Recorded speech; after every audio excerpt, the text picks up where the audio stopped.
Hello, today we are going to speak about CK's Himalayan 450, referred to also as the Grey Hippo.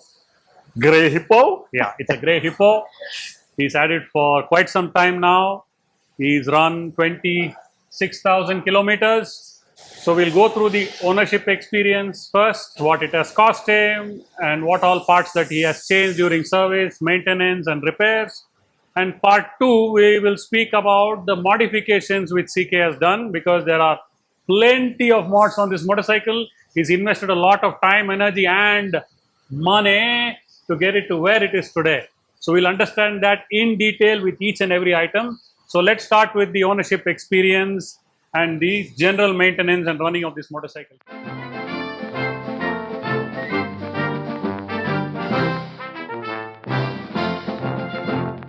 CK, you've had it for how many months now? 19 months. 19 months, 26,000 kilometers. Most of it has been on the long rides. Yeah, I think everything's been on the highway except for the, the service station runs. So your commuting has been only going for the first service, second service, and third service. Fourth also done. Fourth also done. Officially, the fourth service has done. So that's your commuting, and you've been doing on the highway. Okay, 26,000 kilometers. What is the average fuel economy you have got on the highways, and what speeds do you ride at for that economy? Yeah, so I come to the speeds. I do maintain the motorcycle consistently between 110, 120. The mileage or the economy that I've gotten in is like, it hovers between 27 to 28. It is pretty stable at that. Has it changed from then to now, or it's the economy has been the same? Forget the first couple of thousand, because then the engine is offers a lot more resistance and it is new. It may not give the best fuel economy figures. But the last 20,000, would you say that economy has been consistent?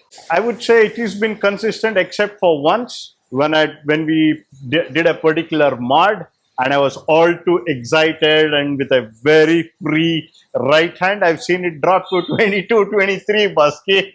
Okay, that's because of some mods and his happy right wrist. But apart from that, you would say 26, 27 is the fuel economy. Yeah, on a conservative note, I would say 26, 27, perfect for it. Okay. What parts have you changed? What repairs have you had to carry out as general maintenance or any other issues? Now, it's all been general maintenance. A set of chain sprocket, I replaced it at roughly around 19 or 20,000 kilometers. A set of brake pads, 23 or 24,000 kilometers, if I remember You it. changed both together at the same time? Both together at the same time. So a set of pads has lasted you 23,000 kilometers. Yeah, We did a reel about that, but that's about the range of it. Yeah, 23,500, 26,600. And you installed Galfer pads on it. I put in Galfer this Sintered time. pads, okay. The chain sprockets are company's chain sprockets. They are stock company chain sprockets. Close to 20,000 kilometers. Yeah, the first one lasted 20,000 kilometers. Okay. So that's one. And after that, I had a pair of tires that were replaced. I replaced the tires at around 20, I think roughly 24, 25,000 kilometers is when, I think 24,000 is when I replaced it. OE Seat set of tires. I was happy with the Seat, so I moved into the Seat again. Okay, there is a tendency for people to have a wear and tear or higher on the rear tire and less on the front. So normally they retain the old front tire and install the rear tire, but I see that you have installed both. And I remember you did that because the rear was obviously completely worn. The front didn't have very much to go, marginal. And you didn't want to have the imbalance in terms of tread and grip. So Yes. you decided to go both. OEM tires reinstalled again. Chain sprockets also from OEM. Only the brake pads has gone to the Galfer sintered pads. The maintenance. What about warranty? Have you had to change anything under warranty replacement? Do you remember or recall? The only thing that I've changed in the warranty is the fuel gauge. Oh yes, you had a fuel gauge malfunction. Yes. It was showing fuel, but actually it had run out of fuel. It happened 2 times. Twice, yeah. And both the times it was when you were just heading into a gas station. Exactly. It's an extraordinary coincidence. Such type of events may occur in the next 1 billion years, but it has happened to CK that both times you're running out of fuel. He was just 100, 200 meters from the filling station. Yes, and then I thought, let me not try my lady luck too many times. And I went and had the fuel gauge replaced. Okay, so yeah, I remember that. So that's the only warranty replacement you have done. And by the way, pardon all the background noises. This is the garage. There is a garage next door. There's another garage this side. It is closing time.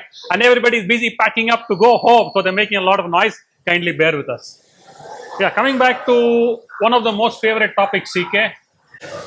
Engine noise.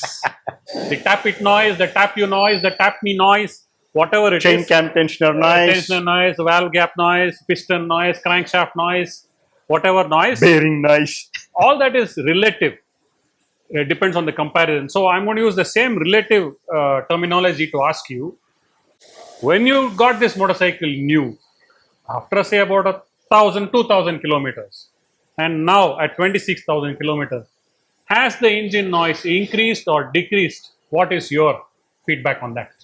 So as far as I remember, Boske, or if I recollect, the engine noise has been pretty much, stagnant. It's been at the same level.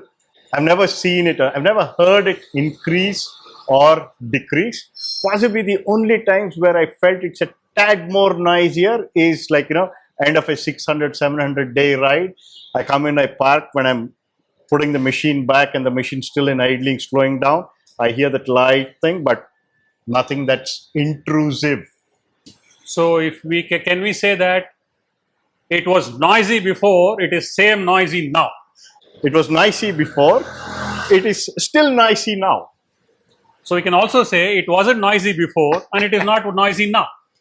Yes. So basically over 26,000 kilometers, the engine noise hasn't changed. It has been consistent, which is a good thing. Yeah, Boske, it's pretty much. Have you experienced any oil burn, reduction in oil level, even after the long hard days? What? Yeah, exactly. I knew what was coming because even in my Himalayan, there has been absolutely no oil burn.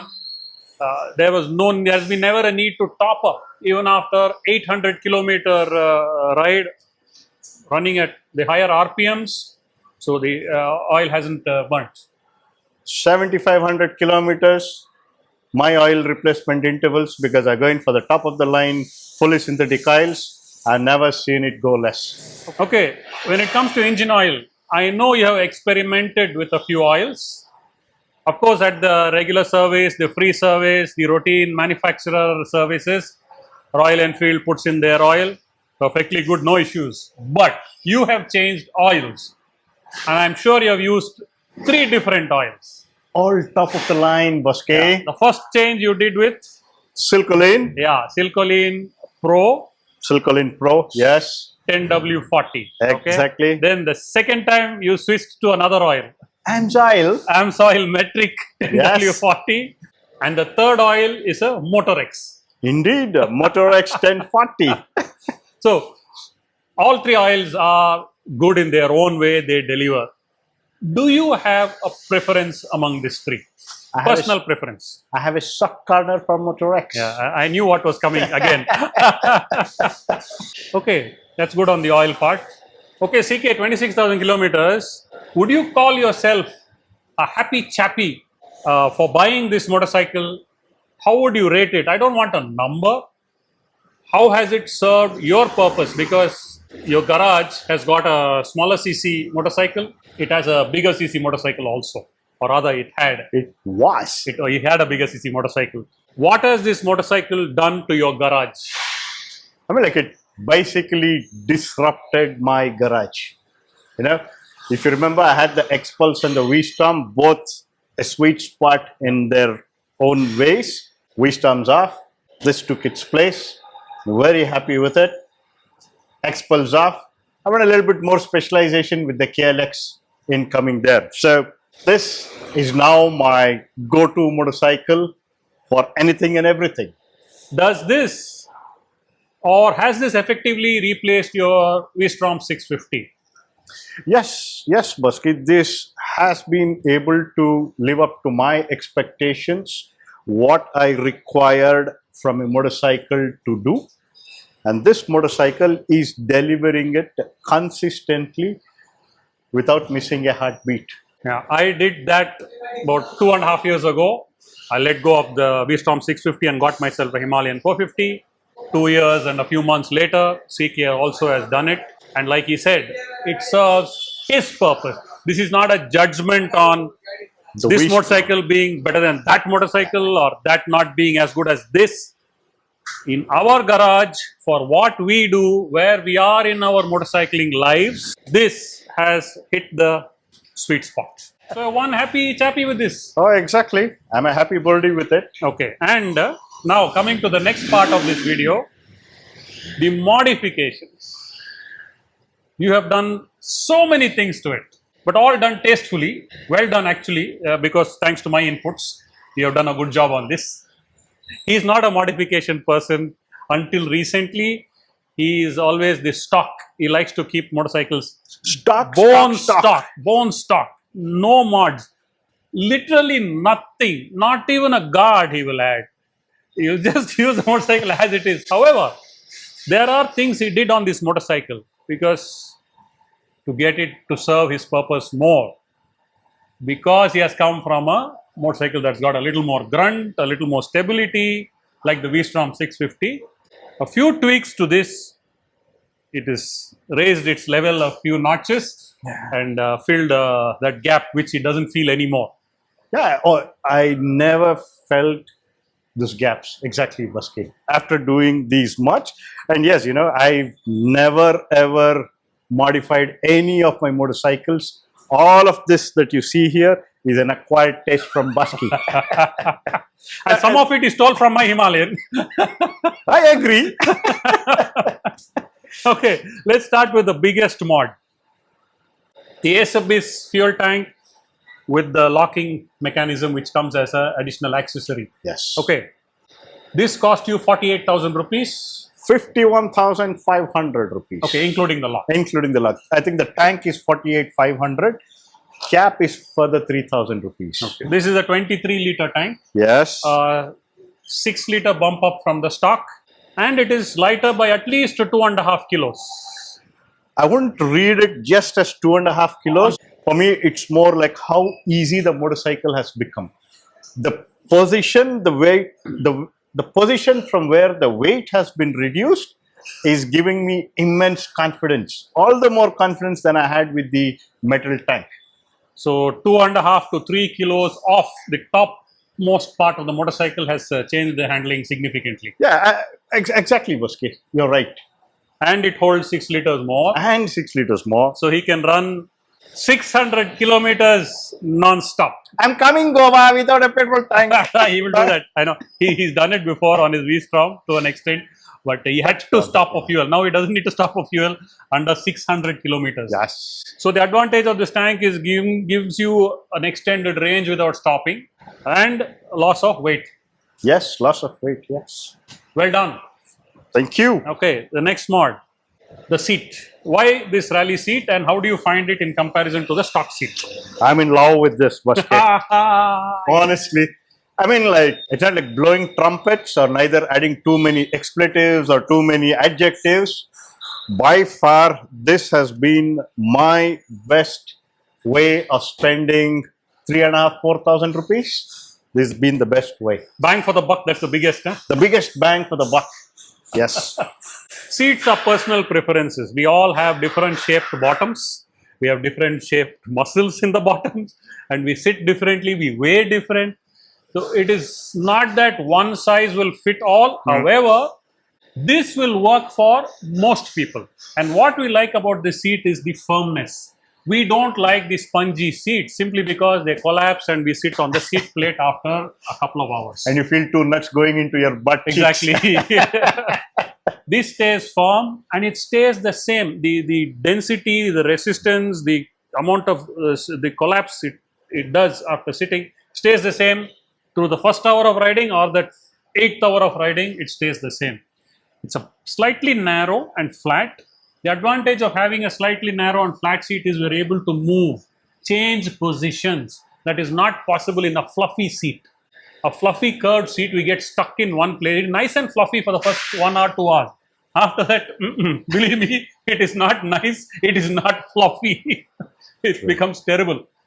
This helps move. And that is one of the reasons of endurance. Being able to ride for 3 hours non-stop is because we can change positions. It's not that I have a numb ass or he's got a numb ass.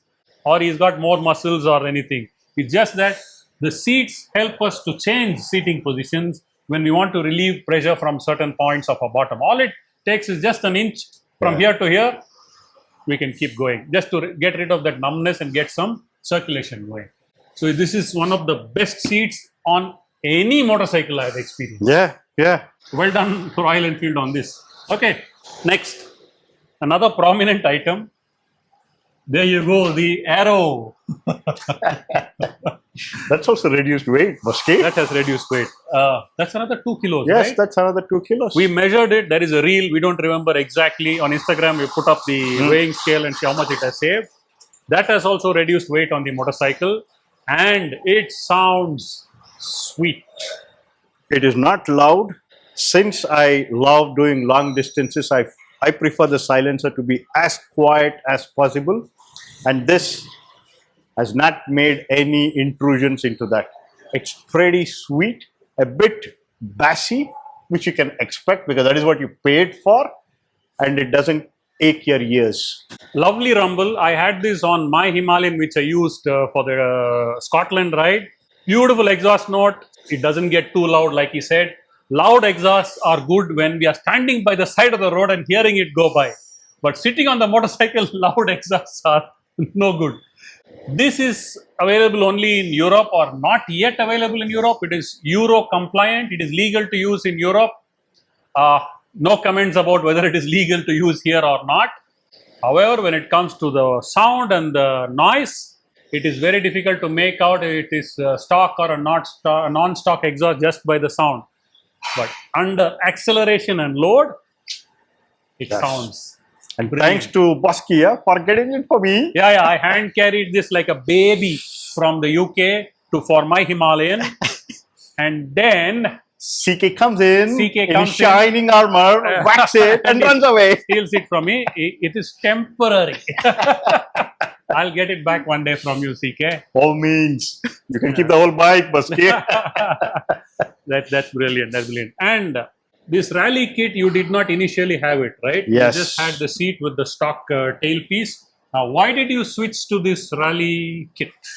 Basically, the end can, it's a little bit more raised compared to the stock, and it was hitting the indicators. And that was the reason why we had to put in the rally kit. That's another point to note. This exhaust designed by Aero for Royal Enfield is designed to work with the rally kit where the indicators are up. Otherwise, the right indicator, rear indicator will melt. The exhaust gases are going directly onto it. So that's the reason why the rally kit has come on. And another thing you've done to the rear rack, CK? We basically chopped it off. I've just left a bit of it to hold it. Or tied up some luggage. My luggage. He doesn't carry anything on that last tail section. He doesn't ride doubles. He singles. Luggage is on the rear seat. So why that excess weight? Chop it off. Another 750 grams saved. Exactly. Another obvious change is the mirrors. Yeah. These are Husqvarna mirrors. These are lighter for sure. The visibility is quite good.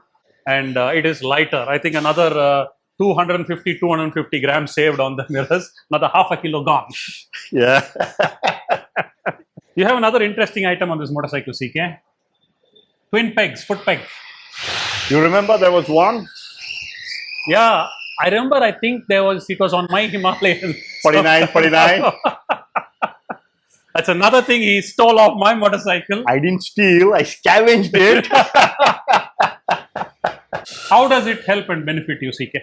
When I stand and ride, earlier I used to do it for a shorter duration, but now with the peg, I can actually rest my heel over it and I'm able to ride through for longer duration, standing up or taking a break when you're doing those long trail rides. Yeah, these are the things that help extend the ride duration. It is not magic or some rocket science how somebody can ride for 3 hours and how someone can ride for 10, 12 hours in a day. Small things contribute. Seat, posture, foot peg position, exhaust noise. All these contribute to how the ride is, how tiring, how exhausting it can be. So these pegs are designed to give a support to the heel whenever we want to rest. Ideally, when riding, this is how the foot peg is when we want to balance.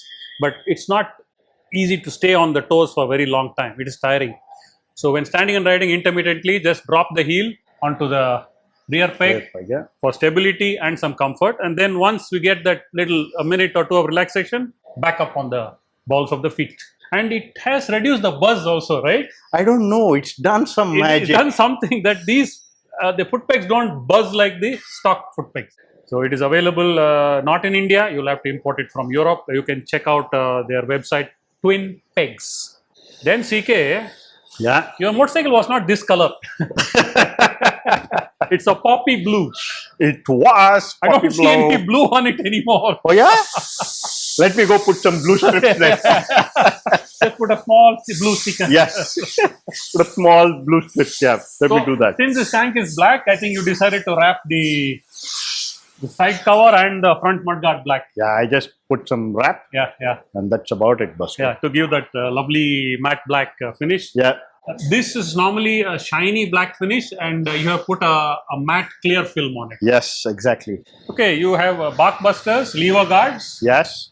This is a rally screen That's a rally screen with a prospect with a extender. add-on prospect extender. So this is a narrow windscreen in comparison to the 390, which I ride now, which I ride right now at this moment. I have the 390. That screen is broader. While the protection on the head and the helmet with this is same as the 390, the only thing with this narrow screen is I get a lot of wind onto the shoulders. Just it's only this portion that is protected. I can feel a lot of wind around here. One way it is good because there's a lot of ventilation where we need. However, the other thing is it can get a bit flappy if the gear is not sitting tight. There's a bit of flapping that can occur. That's the only thing. However, head remains stable with the Head is stable with the add-on that I've put in from prospect.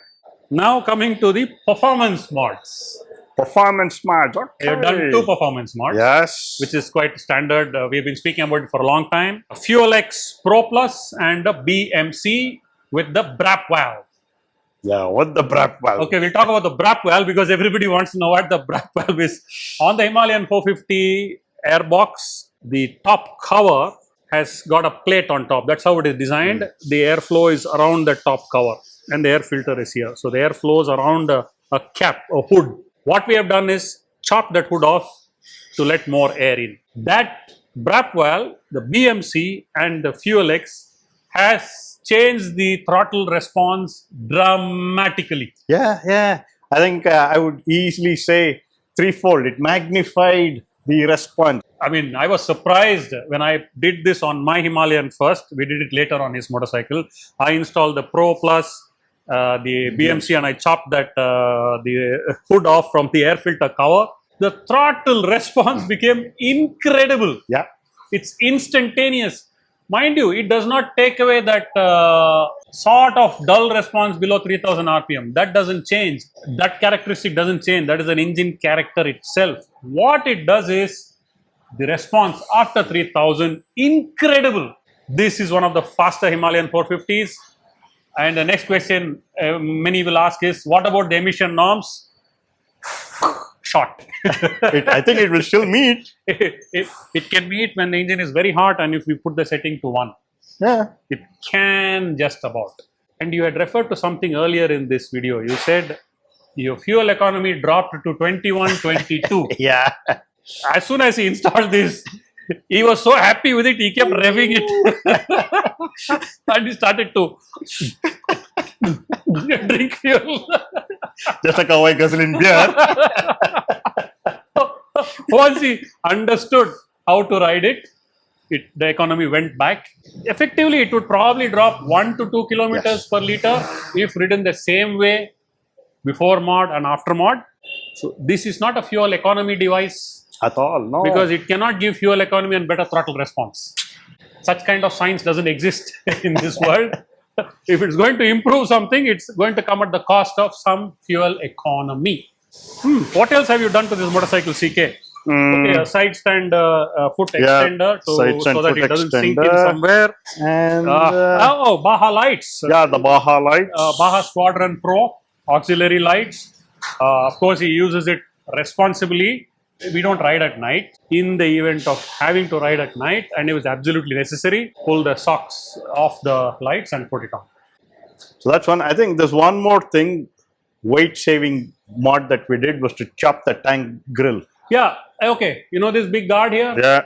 It's been chopped off to save some weight, and that has saved another couple of kilos of the motorcycle. And you have installed tubeless wheels, or rather, not wheels, wheel. Wheel, yeah. Is installed a tubeless wheel only on the rear because 95% of the punctures are on the rear, and the rear is more difficult to take and reinstall. Yeah. Front is to an extent manageable. The reason why you didn't put the tubeless in front, CK? That's what you mentioned. The rear is more prone than the front. Yeah. So that's one. Second is I find the crosspoke a bit more heavier than the regular wheel. Yeah, the crosspoke rims are a bit heavier, so that adds to unsprung and rotating mass. This XL stock rim is super light, so you retain that in the front. So you have a spare front wheel sitting with you. At home, yes. It is now costing 20,000 rupees for one wheel. Oh my God! Because the set is 40,000 It rupees. gave me far more better returns than the stock exchange. If only we knew Royal Enfield was going to increase the price, we would have bought a few sets and kept and sold it in the black market. Yeah. So there's a lot of dissatisfaction going around about the wheel price, which we understand. Yeah, what can we say? We bought it at that time, installed it, didn't wait. Some people were able to buy, some unfortunately weren't able to buy for a genuine reason. Some just postponed it, and well, it is 40,000 now. But it is still cheaper than the tubeless wheels from the nearest to two competing brands. It is not a defense, but guys, that is what it is. So sorry if you have missed it.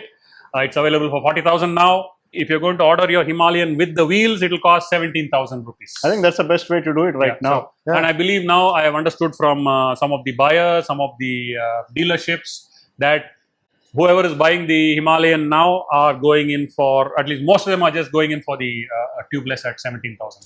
CK, Yeah, Baske? what else? Have we missed anything else? No, not Okay. fairly. We've covered everything. That's it. If we miss something, we will make another video about it. How would you summarize in a few sentences from purchase to right now and the mod, CK? There's a famous song, right? Who sang that song? Nothing's gonna change, my love for you.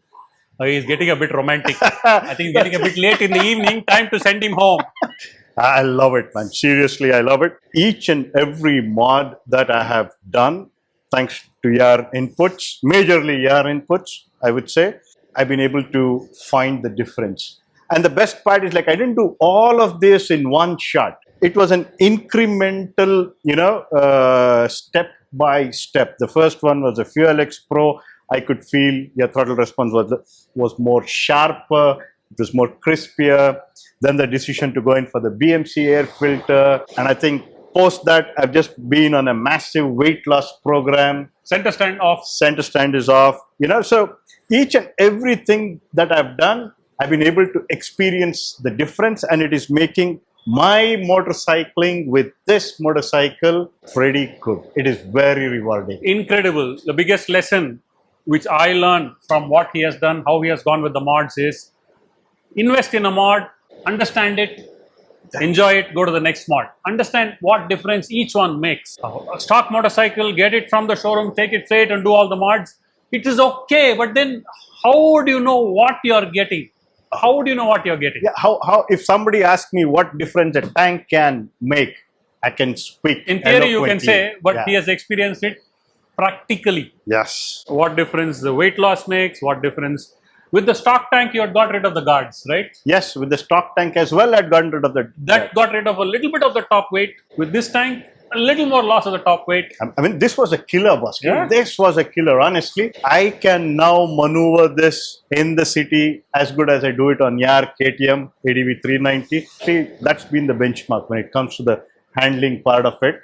And this one, I would say this example is pretty much up there. There's one last mod that we can think of right now, and we are waiting for that particular item, or rather, let me say there are two items waiting to be changed on this motorcycle. Work is in progress. We don't know how long it may take, but we can measure it in terms of few weeks. One is an aluminium handlebar for this motorcycle. It's a taper bar. We are trying to source one. We are working on it. Second is adjustable levers. And foldable, adjustable and foldable. So these are the two next mods that are coming onto this motorcycle. Once it is here, of course, you will get to hear it on our Instagram page first. Then we will come on to the YouTube. Well done. Thank you for listening to us.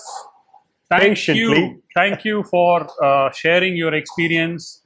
And the bottom line, we discussed it several times today in the mid-size segment for touring. This is one of the two best motorcycles available in this country.